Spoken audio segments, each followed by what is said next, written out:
built environment is very, very resistant to change. I think the opportunity is relatively simple there because it doesn't really matter the size of the building. We can, retrofit the Verv product into those buildings.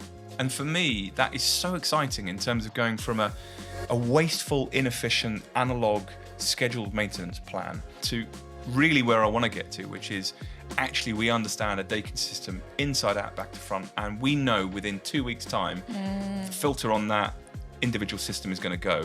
You need to start planning it in. You're in this Retrofit Accelerator. I am. Yes. There's a lot of learning going on from the Accelerator.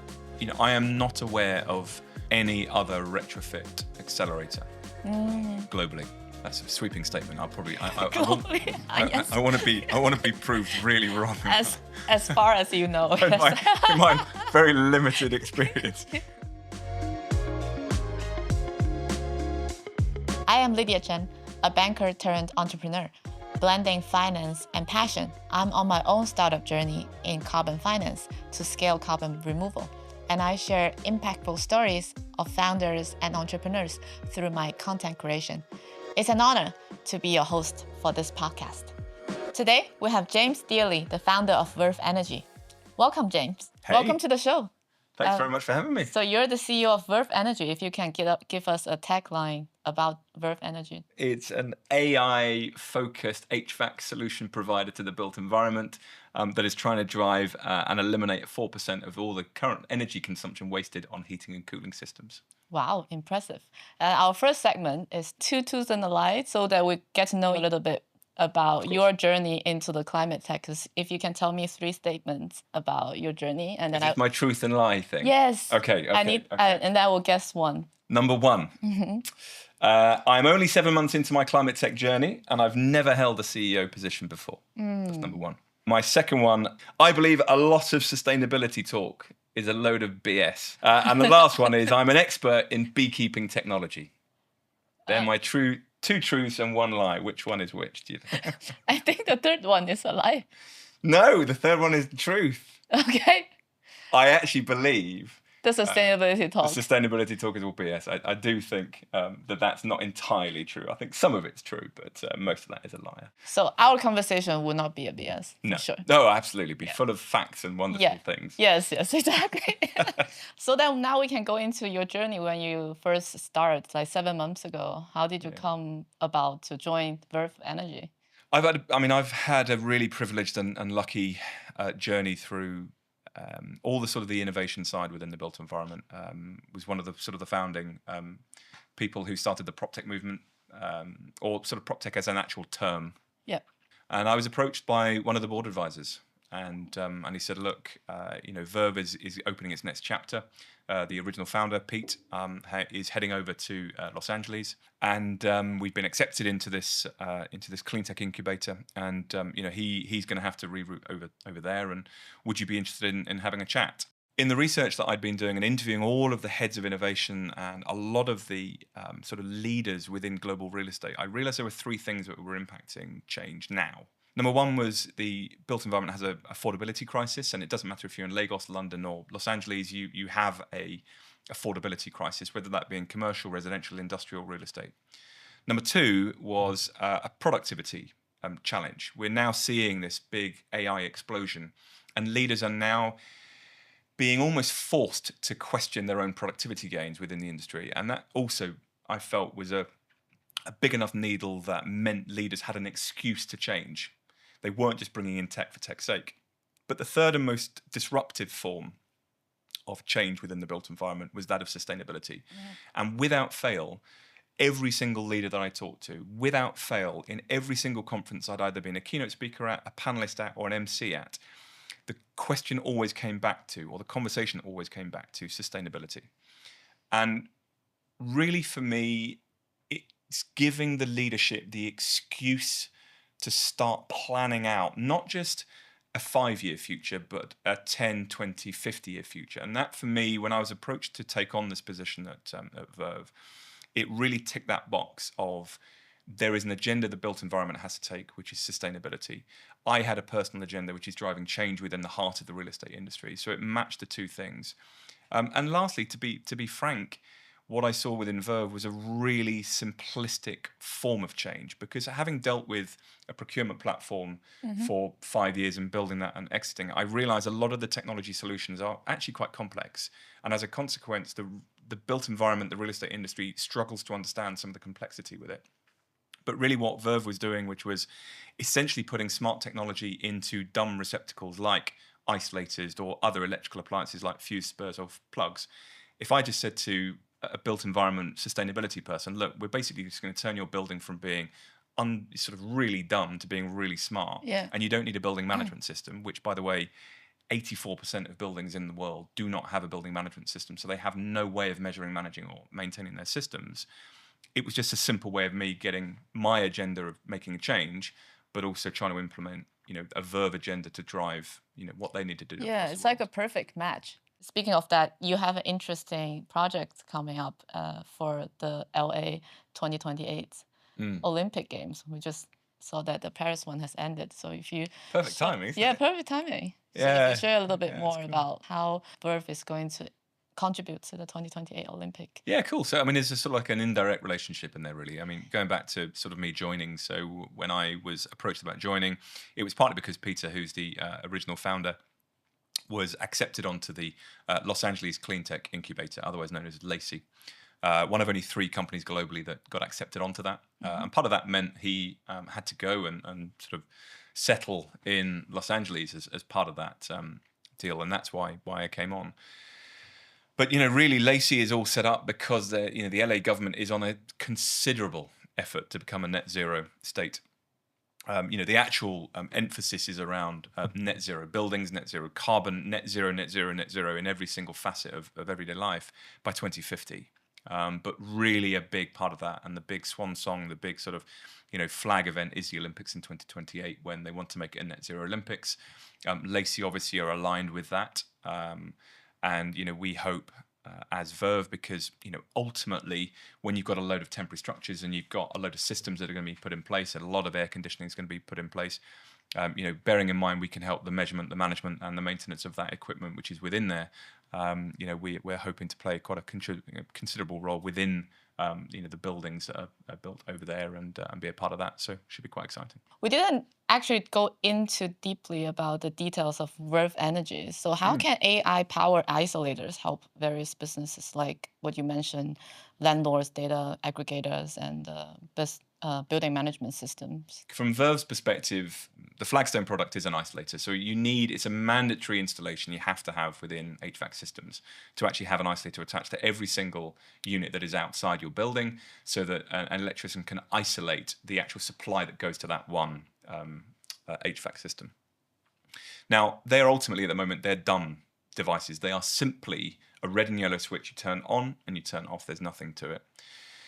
What we have created is a smart board, a PCB board, that actually goes into that isolator. And what it means is we are able to measure that electricity power that's going straight into the actual HVAC system.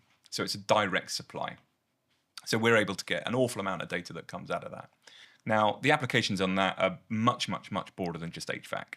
But HVAC is the big thing. So from that, we're able to instantly, if your building hasn't got a building management system, or maybe it has a building management system, but like for the example in the UK, you have the NHS with centralized building management system, but then lots of temporary buildings which may be around for 20, 30 years are not attached to it. We can instantly give visibility with very, very little invasive elements to it, very, very quick installation and simple installation, and start measuring the energy use, which is actually coming out of that system. We are able to manage the actual, fan coil units which are within the buildings, and turn them on, turn them off, work towards a temperature control, and build it out. So for us, our machine learning at the moment is at the point of we can understand Mitsubishi devices brilliantly. Now let's have a look and see if they can actually follow that same pattern. Yeah, machine learning is an interesting topic, as well as AI. I'm definitely not an expert and cannot comment on those, but I think so many clever people. I know, they're so smart. But then I think all of those people, as you said, it's the first step. It's collecting the data, and how you deal with the data is most of the companies come in and try to increase the efficiency of the whole system and the ecosystem. Speaking of retrofit, you're in this retrofit accelerator. I am. Yes. I learned that after so many conversations with the founders here, it's a really unique accelerator. If you can share a little bit more about your experience, what do you get the most out of it? How is it different from other accelerators and incubators that you're in? One of the things I think they've done brilliantly well here is that focus on the retrofit. Because again, going back to all of my experience within sort of building out that prop tech ecosystem for the last sort of 15 years, when it came to the sustainability agenda, what was a continual frustration of mine was that a lot of the sustainability founders and business models were all pitching on the new side. It was the easiest element. Yeah. And, there is that statistic that, most of our buildings, which is going to be around in 2050 is already built. I think it's some crazy statistic. So as a consequence, for me, with my entrepreneurial mindset, I was like, well, why aren't we looking at retrofit? So kudos to the accelerator for realizing the challenge and actually bringing people on that journey. So I think just that initial focus for number one was important, to have a retrofit. And I am not aware of any other retrofit accelerator globally. That's a sweeping statement. I'll probably Yes. I want to be proved really wrong. As far as you know. in my very limited experience. But the second bit, and I think this is really important, what I found really good about this one is actually the industry engagement. One of the biggest challenges for anybody trying to instigate change, whether you're on the entrepreneurial side or actually if you're within the incumbent, is to have shared experiences, shared dialogue, and shared education about such a system, and especially within retrofit, given the complexities of it. And I think what's unique about this accelerator has been, certainly from what I've seen, the engagement of the incumbent and the right people have actually been into the system and being able to answer questions very, very clearly, very lucidly, very aware of the challenges that the incumbent industry has. And as a consequence, that information sharing between incumbent and startup or incumbent and scale up, I think has, for me, has probably been one of the best bits about it. Yeah, the industry collaboration. Yeah, totally. Just one third thing, because I think they should be rewarded for that. I think they've really listened, and I think there's a lot of learning going on from the accelerator. They've been really open to the ideas of the entrepreneurs, because I think, coming from maybe like an academic background or from an accelerator background, you have to listen a lot more, and I don't think a lot of them do. They have a very prescribed system which everyone goes through, and it's very structured and everything. But what I've seen from the team here is that they've been listening a lot to the entrepreneurs and what they need out of it, and they themselves have really adapted to what has been needed, which is rare. I don't see that. That's great. It's like a living, breathing ecosystem. Yeah, it lives and breathes what it should be doing, right? Yeah. And startups have to edit and adapt to change all the time, and these guys seem to have done it as well. So it's great. You've touched upon this a little bit because you're already an exit founder. You have experience. How do you collaborate with a different mix of team? Like you mentioned, I imagine you have a very good team vibe. Because then you have people from the academia, you have people from data, software, and what kind of advice you would give to founders who are newly just started? I like to think I've learned the lesson the hard way. Yeah. I really have. I failed so many times. The one thing that I was too proud as a founder. As you should be. Yeah, maybe I should be. But I found that I thought I had to know everything about everything, and I thought that's what my team wanted me to be. I could answer the questions. And actually, as I've got older and uglier and grayer and all this sort of stuff, I've realized that for me, the ability of being a founder or a leader is actually being very honest with people and just saying, I haven't got a clue. I don't know anything about machine learning. I probably do. But, I have, some incredible data people that I have to go to and say, right, teach me, talk to me about it, because actually I'm never going to be able to learn that. And being honest with them means it's a lot clearer, and I think it incentivizes them because they've got that honesty and that transparency, rather than me pretending that I knew stuff about it. It's never going to work. Thanks for sharing that. We wanted to look into the future of how is Verv Energy's vision aligned with the enabling retrofits at scale. if you can share. What's the big picture here? The simple big picture is to be in every single building that I possibly can be. Yes. Whether that's possible or not, I don't know. But no, I mean, in reality, the big vision for me is to instigate significant enough change that the built environment can, genuinely, in all of the environments that there are compliance challenges, that we can support that industry with their compliance challenges and not get them fined. And in the process of doing that, we are making what is currently the biggest contributor to climate change problems a lot less so, because Peter Drucker, the famous management consultant, said unless you're measuring it, you can't manage it. At the moment they can't measure it, and if we can contribute to one small part of turning those 89% of buildings in the US under 50,000 square foot that do not have a building management system, so literally have no clue about the wastage, if we can contribute to one small element of that to make a difference on that, then what we're doing at Verv will solve one hell of a big problem. Yeah, we'll go through a lightning round. Okay. Are you ready? I hope so. I'm not very good at being short and precise. Yes. So who would be one organization or person in climate tech that you would like to collaborate with? One of the largest office occupiers in the world, or a REIT, so maybe someone like BlackRock, simply because I think they can make a significant difference to the built environment by driving the change that I'm looking to make. Yeah, indeed. We hope that you make that happen. So do I.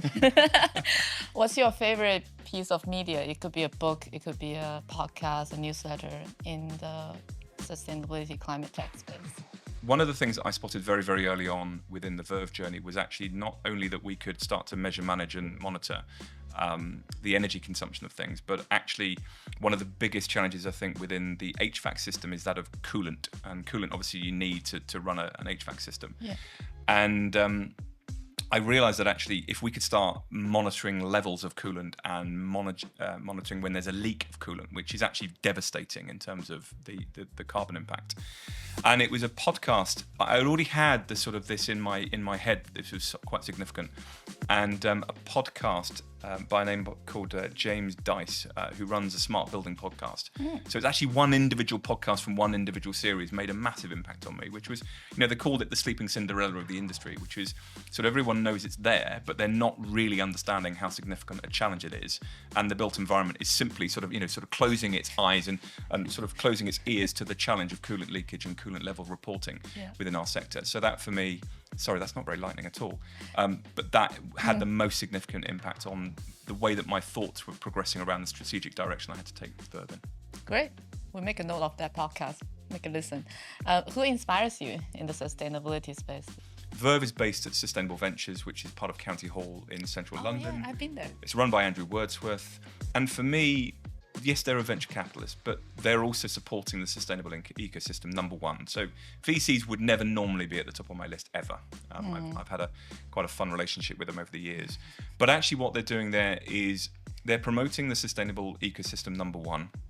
Number two, their workspaces, which they've got in County Hall, is a living, breathing example of what the built environment needs to do to incorporate technologies into a building. Yeah. And for me, when I've brought in senior leaders from the real estate industry globally, they come in and they actually see things like microbes growing on sound insulation in the walls, or put down offices that can be transferred, or the use of the circular economy within the way that they've built the environment and the space there.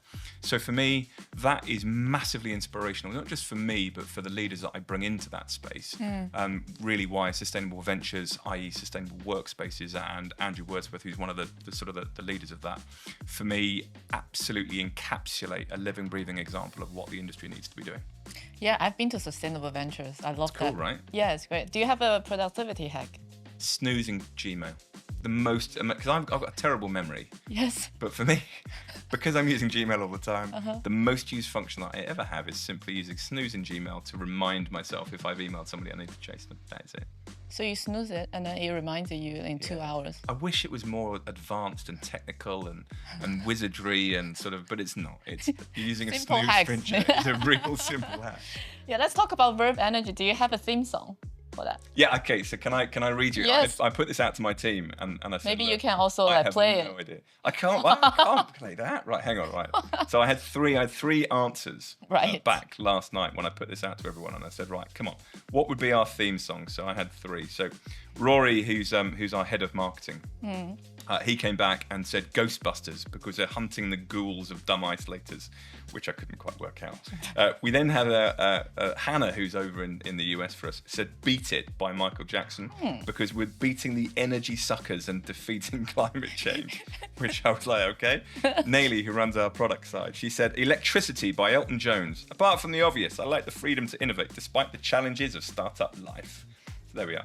Oh, 3. 3. I think probably Electricity by Elton John is the most direct and route I think one I so. need to go. I like Beat It though as well. Just a cool song, isn't it? Yeah, cool. We have a closing tradition.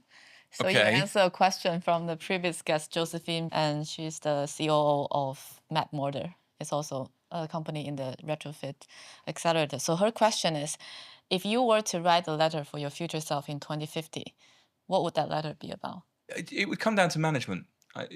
Stop being proud and arrogant enough to build a proper team. You imagine you're still working on 2050 I will. to make the future into a reality. Yeah, it would all be around building the right team. Great. It wouldn't matter the technology I was working on. The only strength you ever have is around the team that you build around you. So I would be reminding myself consistently about bringing on the right people. Bringing on the right people. It's a good quote to remember. If you can leave a question for our next guest, the next guest wouldn't be an entrepreneur. It would be a stakeholder, but it doesn't matter. Okay. It's a stakeholder. Yeah. I'm going to come back to how are you going to solve the problem of responsibility and accountability of who pays? Oh, okay. Yeah, just, have they got an opinion on responsibility, ownership, accountability of payment of sustainability agenda? Who should pay? Great question. We hope that the Verv Energy is going to solve the Cinderella syndrome by electrifying Beat It. James, thank you so much for coming to the show. Absolutely. Thanks so much. Thank you. Thank you for joining us today. And to you, wonderful listeners, we're signing off from Imperial College London's Hub of Innovation at Scale Space, and we appreciate you tuning in. The Better Futures Retrofit Accelerator is supported by the Greater London Authority's Better Futures programme, co-funded by the UK government through the UK Shared Prosperity Fund. In the face of climate change, we are undaunted. For more amazing updates of our events and activities, subscribe to our newsletter, follow us on LinkedIn and X, and of course, go tell a friend. This is me, Lydia Chen, and thank you for listening to Accelerating to a Better Future.